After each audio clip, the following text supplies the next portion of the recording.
tardes a todos y a todas. Ante todo, quiero darle muchísimas gracias a todos ustedes por estar aquí. También agradecer al comité organizador de estas jornadas, en particular a la profesora Silvia Siliota por permitirme compartir estas ideas no tan habituales con todos ustedes. Bueno, ¿qué es un elemento? Básicamente sabemos que un elemento intuitivamente constituye los ladrillos del universo, ¿no? De la realidad natural del mundo que nos rodea. Si bien en principio parecería una noción sencilla de caracterizar, vamos a ir viendo con el correr de las distintas interpretaciones y de los distintos siglos cómo han ido distintos autores conceptualizando esta noción. Sabemos que es una noción central en química, no hace falta obviamente que aclare esto, pero también en filosofía de la química, fundamentalmente en reflexiones que conciernen con la naturaleza del sistema periódico y con el problema llamado de las clases naturales, ¿no? Si grupos de elementos constituyen una clasificación natural o constituyen una clasificación de tipo artificial. Sabemos que el elemento... Perdón. Sí. Vale. Junto con la idea o la noción de sustancia y estructura, el elemento es una de las tres categorías más importantes del mundo químico. Con el revival de la filosofía de la química en 1990, tanto químicos interesados en estas cuestiones como historiadores de la química, como filósofos de la química, intentaron clarificar la noción de elemento. Y el desacuerdo que existe hoy no es sorprendente, precisamente porque es un problema de interpretación, y todos los problemas de interpretación en ciencia no son meramente científicos, sino que son científico-filosóficos. Entonces, hoy tenemos que hay acuerdo en la extensión, el alcance, ¿sí? Lo que un predicado dice, o sea, el conjunto de individuos por el cual diríamos que algo constituye un elemento, pero no hay acuerdo en la intención, en el sentido del término, o sea, qué denota el término elemento, ni aún con la terminología empleada. Bien. Vamos a ahondar un poco las definiciones. ¿Qué nos dice la IUPAC? Da dos acepciones. La primera es una especie de átomos, todos los átomos con el mismo número de protones en el núcleo atómico, ¿sí? La segunda caracterización es una sustancia química pura compuesta de átomos con el mismo número de protones en el núcleo atómico, que algunas veces se denomina sustancia elemental.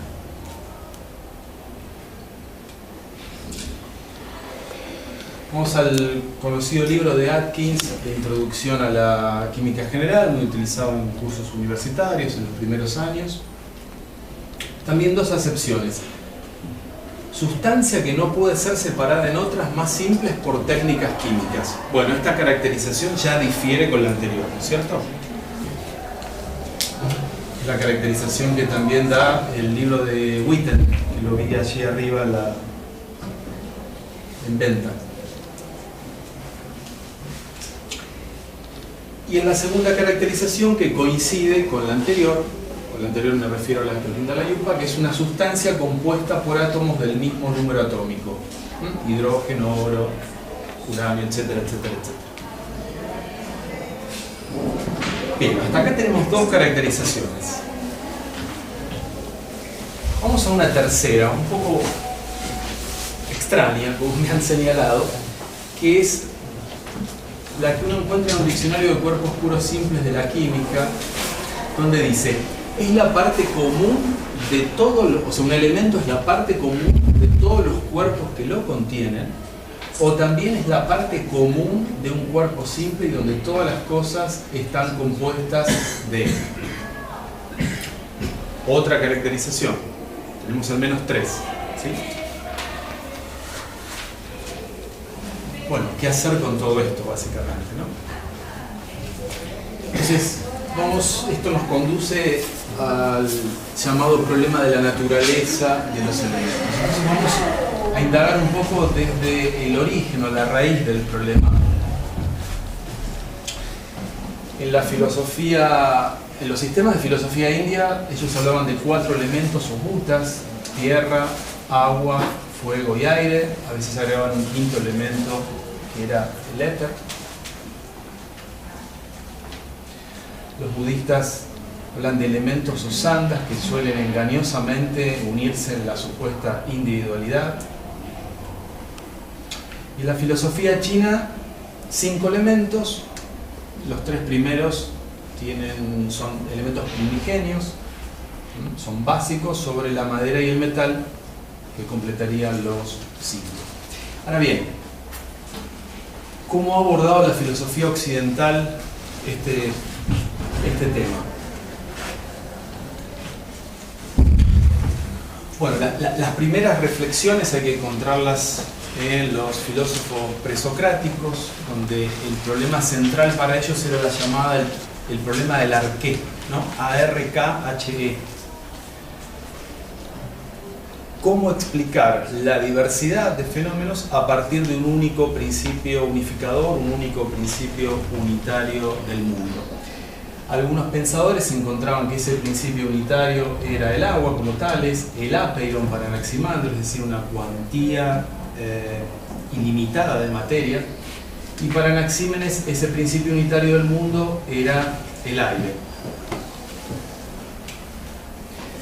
Genófanes hablaba de 2 elementos básicos, la tierra y el agua. Esto nos parece muy sencillo, pero piensen que ellos estaban haciendo reflexiones hace 2500 años sobre la realidad natural, ¿no? Reflexiones hasta de sentido común. Y para Demócrito no hablaba de un número finito de elementos, sino que los átomos constituían ese principio unitario del mundo. Ahora bien, se formula la llamada doctrina de los 4 elementos, es decir, algunos de esos pensadores. Aristóteles, digamos, quedaron muy pocos fragmentos de lo que ha dicho Empédocles, que según Aristóteles fue el que precisó bastante más la doctrina, que tiene influencia oriental. Y básicamente la doctrina habla de 4 elementos básicos: tierra, agua, aire y fuego. Cada uno de esos elementos tiene 2 propiedades.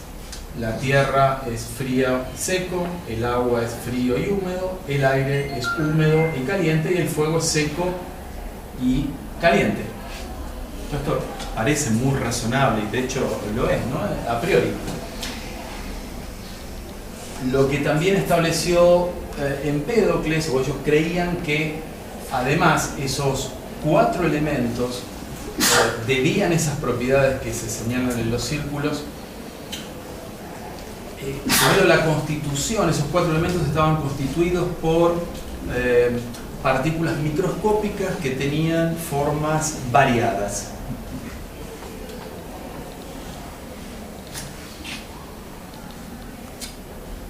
Estas eran las formas variadas, los llamados sólidos platónicos, de modo tal que a cada una de estos poliedros les asignaban un elemento. El hexaedro lo asignaban a la Tierra, es decir, porque de todas las figuras el hexaedro es el que tiene las caras de mayor superficie, el cubo, ¿no? El icosaedro lo asignaban al agua, ¿sí? La liquidez del agua la explicaban precisamente porque de todas las figuras ellos decían que el icosaedro tenía las caras más suaves. El dolor que produce el fuego al tacto lo explicaban por las formas puntiagudas del tetraedro. Y asignaron el octaedro al aire precisamente porque era el único poliedro que quedaba. Ahora bien, más adelante algunos matemáticos descubren el dodecaedro y Aristóteles postula que el quinto elemento iba a ser el éter, o la llamada quinta esencia, ¿no? El lenguaje natural, aquello que es no palpable, no sensitivo de alguna manera. ¿Sí? Muy bien. Vamos a ir avanzando entonces y vamos a decir lo siguiente. La doctrina de los 4 elementos tuvo enorme influencia en la antigüedad y en la Edad Media, y podríamos decir hasta entrada a la modernidad. O sea, pensemos que esa doctrina ha, digamos, resistido el paso del tiempo de alguna manera durante más de 2000 años, ¿no? Fíjense la potencia que tenían. Creo que ensalza mucho más a los filósofos antiguos, ¿no? Realmente eran gigantes. Si bien esta doctrina naturalmente es incorrecta, sí fue el germen de una idea fructífera tanto para el pensamiento filosófico como científico occidental. Es decir, la idea de que las propiedades macroscópicas de las sustancias están determinadas por las estructuras de los componentes microscópicos de los que están formadas. Esta es la idea que básicamente se germinó a partir de esta corriente de pensamiento, y la idea que en general hoy perdura, y sobre todo en la enseñanza, ¿no?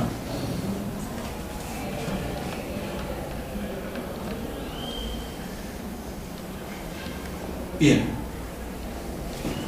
Lo importante es que ellos creían que más allá de que estos 4 elementos, tierra, agua, aire y fuego, constituían todo lo observable, más allá de esa composicionalidad, si se quiere, ellos concebían esos 4 elementos como principios, potencialidades y tendencias.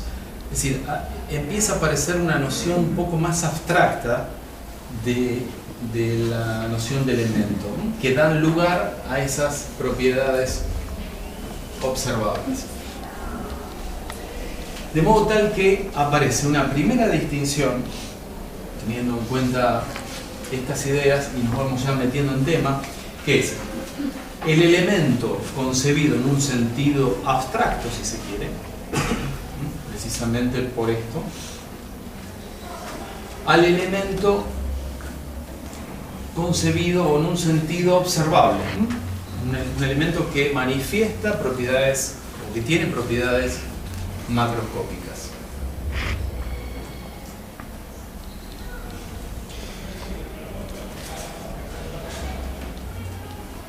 Vamos al primero de los sentidos, ¿no? Un sentido abstracto o un sentido filosófico. Algunos dicen un sentido metafísico, ¿no? Un sentido metafísico, como podemos entender, como lo entendía Kant, básicamente lo que está más allá de la evidencia, lo que está más allá de la observación. El elemento, entonces, de acuerdo a esta concepción, es una entidad abstracta. La idea de elemento como sustancia, y voy a ser muy cuidadoso cuando estoy hablando de sustancia, no sustancia química como nosotros lo conocemos, sino elemento como sustancia, sustancia del latín substare, o sea, lo que subyace a, lo que subsiste o subyace a, es decir, las propiedades inhieren en esa sustancia, esas propiedades pueden cambiar, pero esa sustancia subsiste, permanece frente a esos cambios, ¿sí? Es decir, esa sustancia concebida como un sustrato de propiedades observables. Y esa sustancia para los filósofos de la antigua Grecia era siempre inobservable. ¿Vamos bien hasta aquí? El que quiere escapar ahora, puede hacer, está la puerta. Bueno. Entonces, teniendo en cuenta esta caracterización, volvemos a esta definición de elemento que encontramos aquí. ¿Es la parte común de todos los cuerpos que lo contienen, o también es la parte común de un cuerpo simple y donde todas las cosas están compuestas de él? Elemento químico. Quiere decir que esta caracterización de elemento está apelando a la noción de elemento en sentido abstracto, si se quiere, en sentido filosófico, la noción de los antiguos griegos. Y hay un autor muy conocido llamado Nick Serri que señala que esta es la caracterización de elemento que utiliza el sistema francés de educación en la actualidad, que no es la que empleamos nosotros, ¿sí? Muy bien.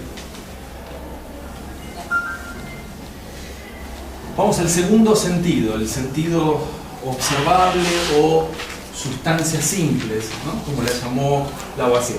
Entonces, ¿qué sucede? Dijimos que esa noción abstracta o filosófica o metafísica del elemento perduró a lo largo de más de, fíjense, desde el siglo V, VI antes de Cristo, hasta que llega Lavoisier, fines del siglo XVIII.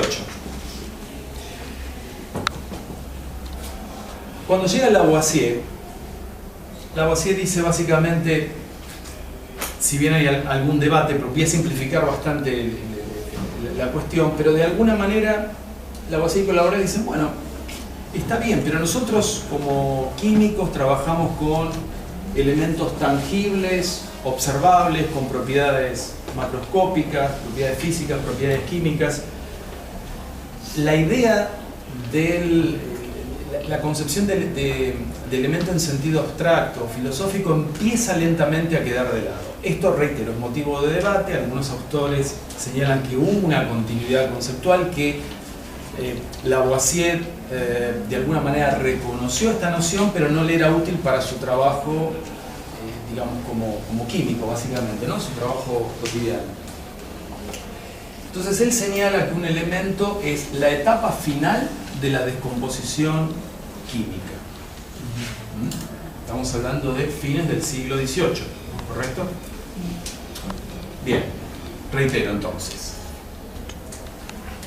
La idea de elemento como sustancia simple o cuerpos simples, como lo llamó él, ¿sí? La idea de concebir los elementos macroscópicos, los elementos con los cuales operamos en el laboratorio. Y esta definición de elemento, ¿sí? Es una definición de tipo operacional, es decir, caracterizo un concepto. Para caracterizar un concepto necesito realizar una operación o un conjunto de operaciones, ¿sí? Otro ejemplo y de otra disciplina. Por ejemplo, si vinculo la inteligencia de un ser humano con su coeficiente, el IQ, necesito realizar algún test sobre esa persona para determinar el coeficiente y por lo tanto su inteligencia, ¿sí? Bueno. De ahí la famosa lista de Lavoisier, su famosa tabla de fines del siglo XVIII de 33 elementos o 33 o cuerpos simples o sustancias simples.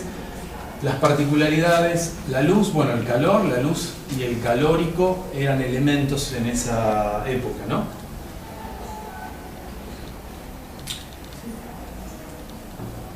Un elemento químico es una sustancia que por ningún método puede ser descompuesta o dividida en sustancias más sencillas, ¿sí? Esto era muy claro pero también él estaba al tanto de las limitaciones técnicas. El agua en ese momento era un elemento, naturalmente no podía descomponerse hidrógeno y oxígeno. Vamos en fines del 18. Bueno. Llega este señor, a quien todos conocemos. Aprovecho para aclarar que, en general, lo que dicen, si bien el nombre uno lo suele encontrar diferente traducido en cuanto libro encuentre, la traducción correcta, señalan los propios rusos al español, es Mendeleev, y sería Mendeleev la pronunciación, según se comenta. Llega este señor y de alguna manera él recupera 100 años después la naturaleza dual del término, que había quedado de alguna manera solapada a partir de Lavoisier. Entonces él concibe los elementos en un sentido dual, en un sentido tanto de sustancia simple, tal como los concebía Lavoisier, y por otro lado él va a hablar de elementos abstractos o reales, o reales. Esto no es menor. A los cuales, a esos elementos abstractos o esa concepción de elemento como entidades abstractas les otorgaba una realidad más fundamental que a los elementos concebidos como sustancias simples, los elementos macroscópicos, ¿sí?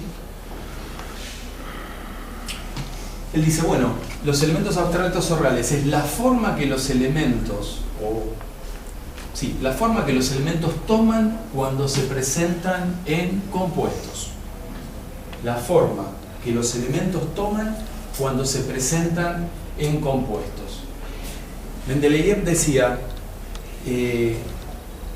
los compuestos y las sustancias simples quedan reducidas al mundo de las apariencias. La verdadera realidad, los verdaderos elementos son estos, ¿no? Los elementos abstractos o reales.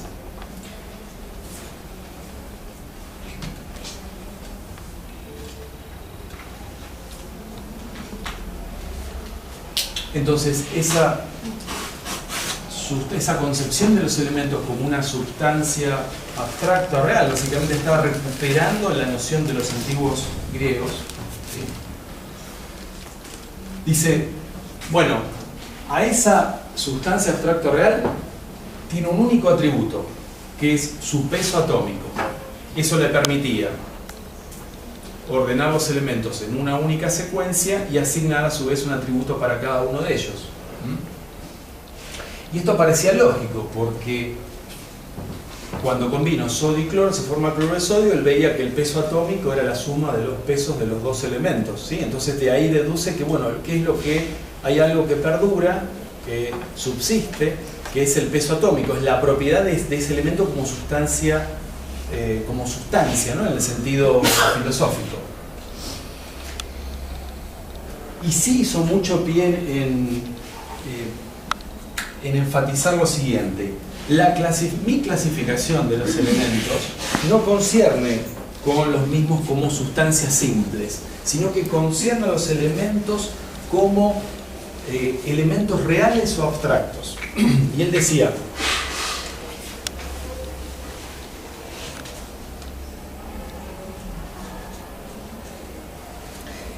la letra C en la tabla periódica, el carbono, no está denotando ninguna de las dos formas estructurales, ninguno de los dos alótropos, ni diamante ni grafito, que eran los dos conocidos en la época, sino que está denotando la letra C en un sentido abstracto. ¿Sí? De ahí que recordamos que, esto lo conté un poco también en la charla aquí el año pasado, cuando hablé sobre tabla periódica, que el principal competidor de Mendeleev era Lothar Meyer, y Meyer tenía un profundo conocimiento de los elementos en cuanto a sus propiedades físicas y químicas, pero Mendeleev tenía quizás un conocimiento más profundo desde el punto de vista filosófico de su propio trabajo. O sea, era alguien que estaba reflexionando filosóficamente sobre su propio trabajo, ¿no es cierto? Su propia concepción.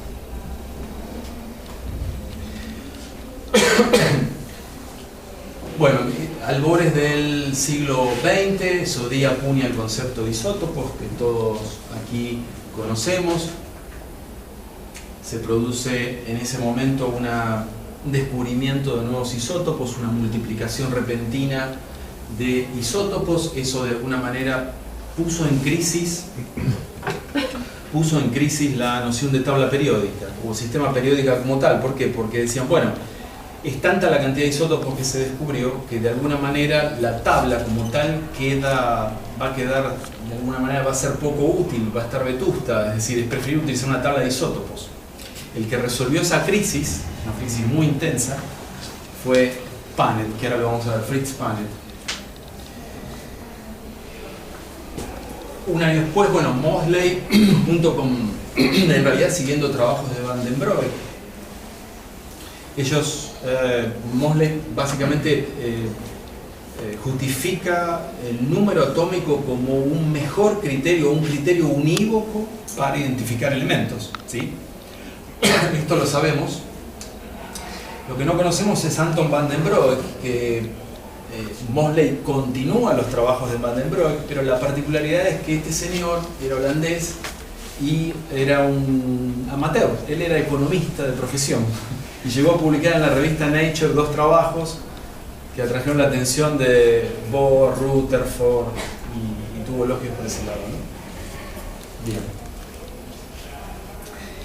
Bueno, sobre la base de los trabajos de Mosley, básicamente, o Mosley, Van den Broek, y los trabajos de Punnett, que ahora lo vamos a mencionar, la IUPAC renombra o modifica el criterio de identificación de los elementos del peso atómico al número atómico. Eso fue en el 23. Aquí está este señor Fritz Punnett, uno de los padres de la radioquímica.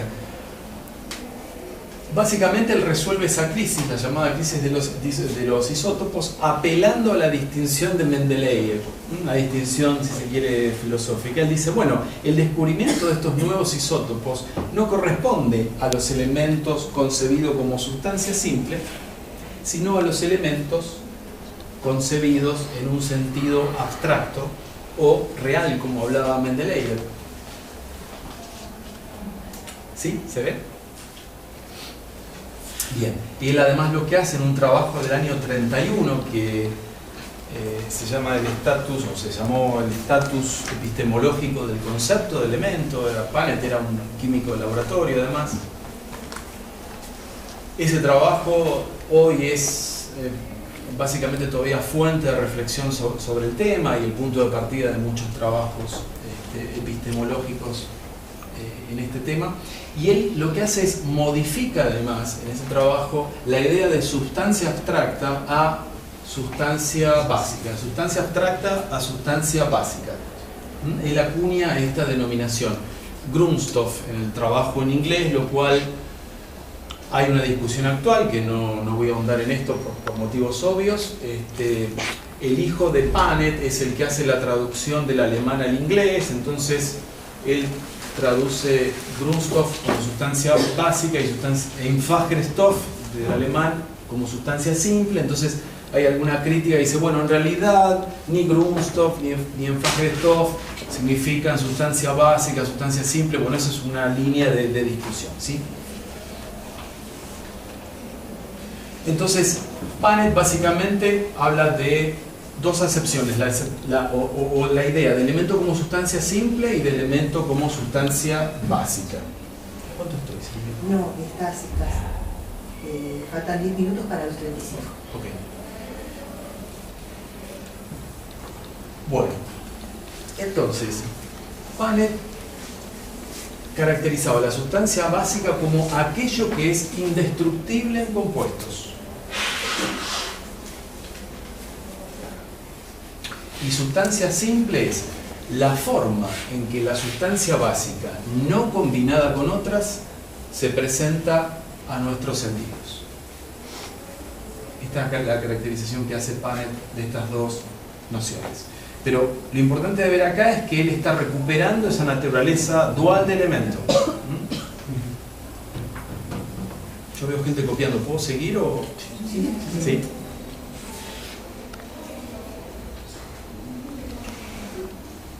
Bueno, lo cierto es que en el advenimiento de la física atómica además aparece la llamada concepción moderna de elemento, que en general solemos utilizar o encontrar en los libros de texto, que identifica un elemento con su número atómico, con el número de protones en el núcleo. Por ejemplo, un elemento es una sustancia que consiste en átomos con el mismo número de protones. Es decir, estamos hablando de una interpretación reduccionista, fisicalista estrictamente, la idea de que todos los hechos del mundo son en realidad hechos físicos. Si hablamos de un fisicalismo de entidades, todas las cosas concretas estrictamente serían. A ver, la tesis fisicalista la puedo dividir en dos: si hablo de entidades o si hablo de propiedades. Si hablo de entidades, digo, todas las cosas concretas que existen son en realidad particulares físicos o sus agregados. Y si hablo de un fisicalismo de propiedades, digo, todas las propiedades de esas cosas concretas son propiedades físicas, ¿sí? Lo que se llama también un reduccionismo radical, que es lo que está básicamente dando esta identificación y esta caracterización de elementos, ¿no es cierto? Pero lo cierto es que utilizamos el número de protones como criterio de identificación de un elemento.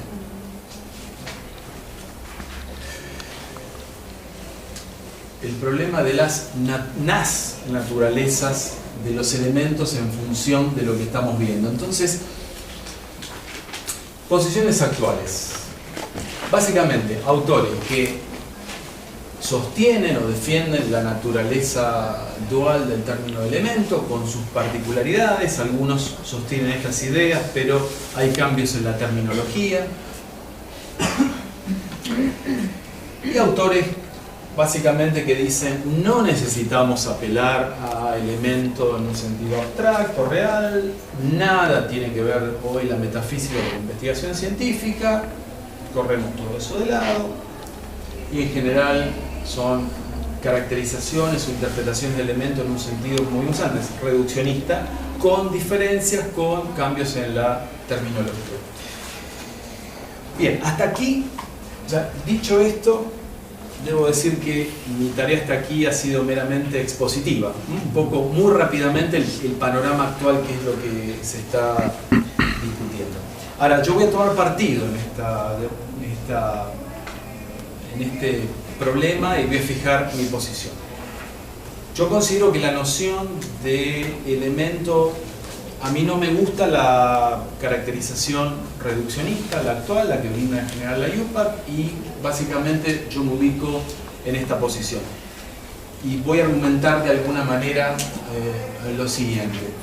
Y voy a contar un poco el trabajo que estuvimos haciendo con un tesista de doctorado.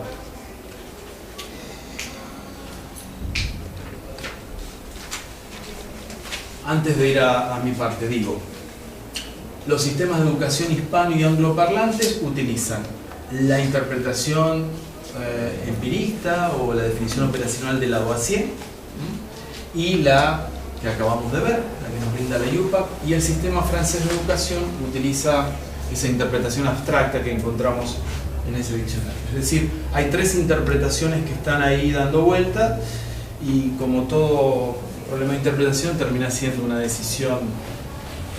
La decisión final es, a ver, esta charla por ahí me han preguntado, pero bueno, ¿y ahora qué hacemos? ¿Con cuál tenemos que quedarnos? ¿Cuál hay que elegir? No lo sé, yo presento el problema, ¿no? La decisión es individual, la decisión es metafísica, ¿no? ¿Qué posición metafísica yo estoy tomando en esto? Bueno, y ahora sí voy cerrando. El argumento de los números másicos límites que trabajamos. Sabemos entonces que los isótopos tienen distinto número de neutrones entre un mínimo para estabilizar la repulsión de cargas y hay un máximo para permitir la estabilidad del sistema atómico. Es decir, que el número de neutrones en el átomo no es aleatorio. Hay un mínimo y un máximo. Es decir, la idea de que un elemento químico sería inviable fuera de estos límites. Entonces, los números másicos son variables, mientras que el número atómico es constante, ¿correcto? Ahora bien, tanto el isótopo más liviano como el isótopo más pesado, nosotros creemos que constituyen propiedades representativas del elemento como sustancia básica. ¿Eso qué quiere decir? Que estos dos, o el número másico menor y el número másico mayor para cada elemento, constituyen los límites ontológicos de ese elemento, traducido, los límites de existencia de ese elemento. Ese elemento existe en un rango de números másicos, en un rango de neutrones. Con lo cual está poniendo, digamos, con lo cual intentamos resaltar cuál es el papel de los neutrones en realidad, que siempre ha estado como de alguna manera relegado. Las líneas bonitas de la estructura atómica en general han sido protones y electrones, ¿no es cierto? Pero ¿qué papel juegan los neutrones? Más allá de mencionar a Chadwick en el 32, cuando postula el neutrón. Entonces, teniendo en cuenta esto, nosotros establecemos un vínculo estrecho entre el número atómico y esos números másicos límites. Es decir, el número atómico está vinculado a lo que el elemento 35. Vinculado a lo que el elemento siempre es. Y los números másicos límites están vinculados a lo que el elemento es, fue o puede ser. Yo me muevo en ese rango de números másicos. Entonces, sobre la base de este argumento, perdón, olvido, estoy poniendo un ejemplo. Oxígeno, ¿no? Los isótopos más frecuentes, más abundantes, son el 16, 17, 18, 12 es el menor, 28 es el mayor. Todos estos números másicos, todos tienen propiedades como sustancia simple, pero los dos extremos constituyen propiedades como sustancia básica, ¿sí? Entonces, la tarea ahora sí, es que esto nos permitió o nos permite caracterizar la noción de sustancia básica, es decir, todo lo que un elemento es, fue o puede llegar a ser. Así caracterizamos la noción de sustancia básica. Todo lo que un elemento es, fue o puede llegar a ser. Entonces, nuestra caracterización de elemento es la siguiente. Es una entidad compuesta de una sustancia básica que tiene como propiedad esencial el número atómico y como propiedades representativas los números másicos límites. Y además puede tener propiedades contingentes que varían de caso a caso. Me refiero al otro, pues, por ejemplo, del carbono, ¿no? Diamante, grafito, poliurenos, etc. ¿Sí?